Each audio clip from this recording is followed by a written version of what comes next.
Seorang wanita Samaria datang untuk menimba air. Tolong berikan aku minum. Murid-muridnya pergi ke kota untuk membeli makanan. Engkau orang Yahudi dan aku orang Samaria. Mengapa engkau meminta minum dariku? Orang Yahudi tidak akan menggunakan cangkir dan mangkuk yang digunakan orang Samaria. Jika kamu tahu siapa aku, justru kamulah yang minta minum padaku. Dan aku akan memberimu air kehidupan. Kau tidak punya timba dan sumur ini dalam sekali. Dari mana engkau akan mendapatkan air kehidupan? Leluhur kami, Yakublah yang memberi kami sumur ini. Dia dan anak-anaknya serta ternaknya semua minum dari sini. Engkau tidak mengaku lebih besar dari Yakub, kan? Orang yang minum air ini akan merasa haus lagi. Tapi mereka yang minum air yang kuberikan tidak akan haus lagi. Air yang akan kuberikan itu akan jadi mata air yang akan terus memancar dalam dirinya dan memberikan kehidupan kekal. Tuhan, berikan aku air itu, supaya aku tidak merasa haus lagi, dan tidak perlu datang ke sini lagi untuk mengambil air. Panggil suamimu dan kembali lagi. Aku tidak punya suami. Kau berkata benar tidak punya suami. Kamu sudah menikah 5 kali, tapi laki-laki yang hidup bersamamu sekarang bukanlah suamimu. Kamu telah berkata jujur. Sekarang aku tahu engkau seorang nabi.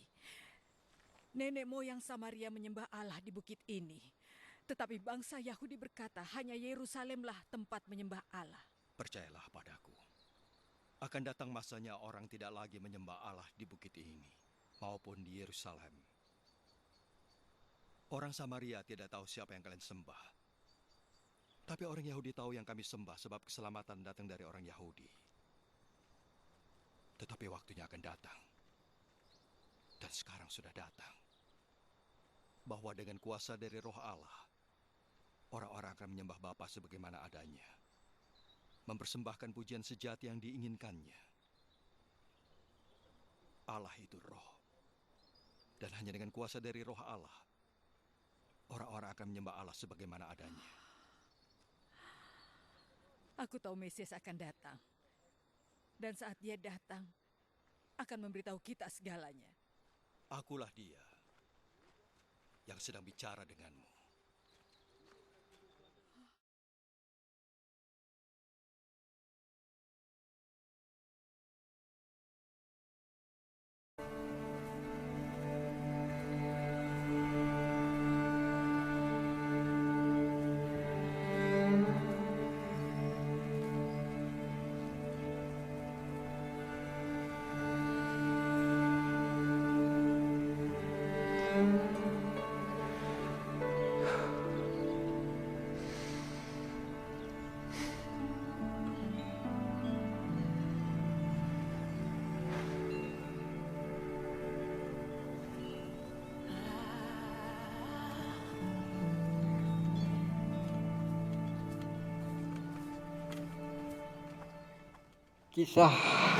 Kisah tentang Yesus yang bertemu dengan seorang wanita dari Samaria ini sangat menarik.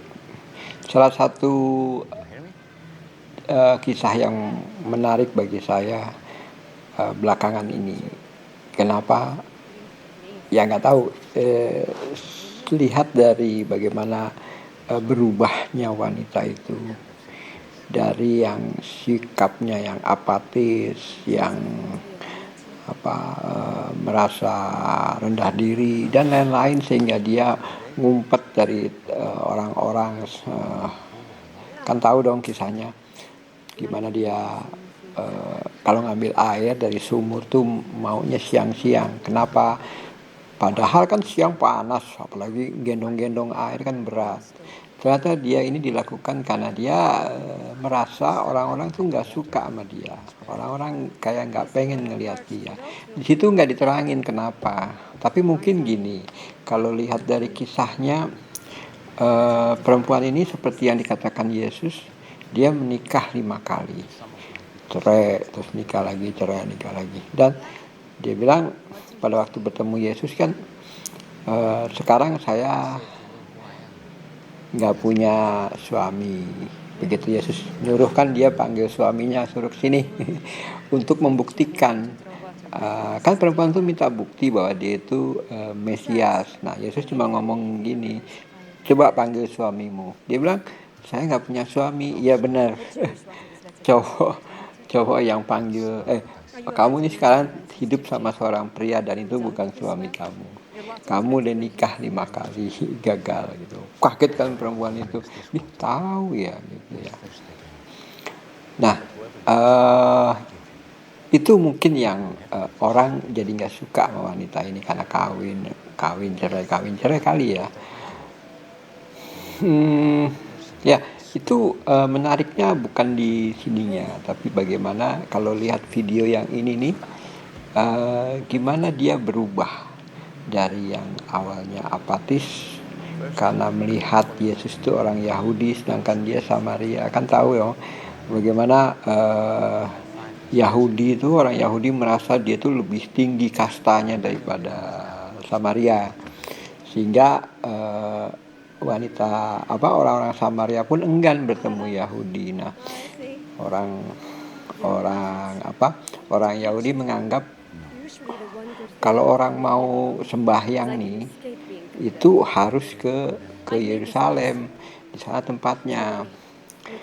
Nah, sedangkan orang Samaria nggak berani dong ke Yerusalem karena dia nggak disukai orang Yahudi. Maka mereka sembahyang ya di tempat mereka sendiri. Nah, Yesus mau break the barrier, kepercayaan itu bahwa orang bisa datang kepada Tuhan di mana saja, tidak saja ke Yerusalem ya. Nah, ini perempuan tuh sempat tertegun ya. Inilah menariknya,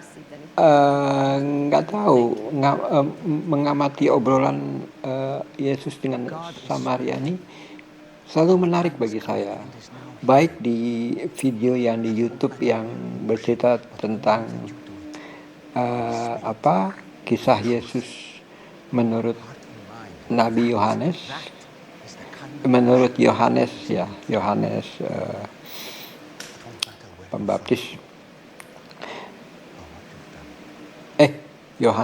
Bukan Yohanes Pembaptis.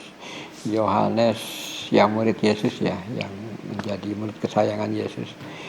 Dan film The Chosen, keduanya menarik. Cuma ada yang beda di keduanya. Menariknya kalau di The Chosen dibilang bahwa Yesus sengaja datang ke Samaria hanya untuk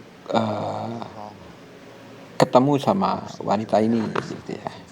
Jadi kesannya kalau menurut saya ya sengaja ke sana gitu, entah dari mana mau kemana. Tapi kalau yang versinya Yohanes dibilang di situ bukan Yesus yang mengatakan, tapi narasi yang ngomong bahwa Yesus dari Yudea mau ke Galilea dan dalam perjalanannya melewati Samaria gitu ya. Ya, tapi apapun itu saya yakin memang Tuhan sudah punya rencana menemui wanita ini. Dan memang kalau lihat dari filmnya, wanita ini jadi gembira, jadi tidak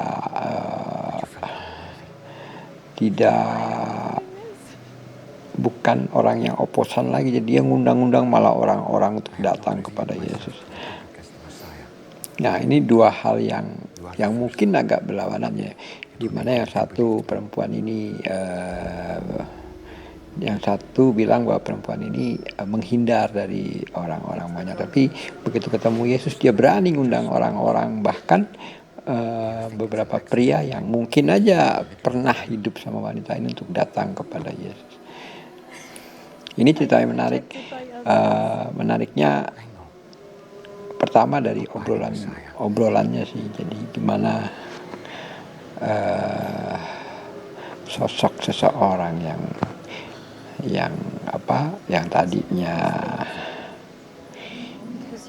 apatis gitu ya, jadi seorang yang periang, seorang yang optimistis gitu. Begitu bertemu Yesus, tentunya dengan kita juga seperti itu ya. Kita mengenal Yesus lebih baik, kita seidealnya itu bisa mengubah kita dari sosok yang mungkin kurang ideal menurut pandangan orang. Tapi begitu kita baca, kita amati, kita mengikuti, kita Yesus, tentunya harus ada perubahan dari dalam diri kita, bahwa terutama jika kita memang percaya kepada Yesus. Inilah yang menarik dari kisah pertemuan antara Yesus dengan perempuan Samaria. Terima kasih dan salam damai Tuhan beserta kita semua. Amin.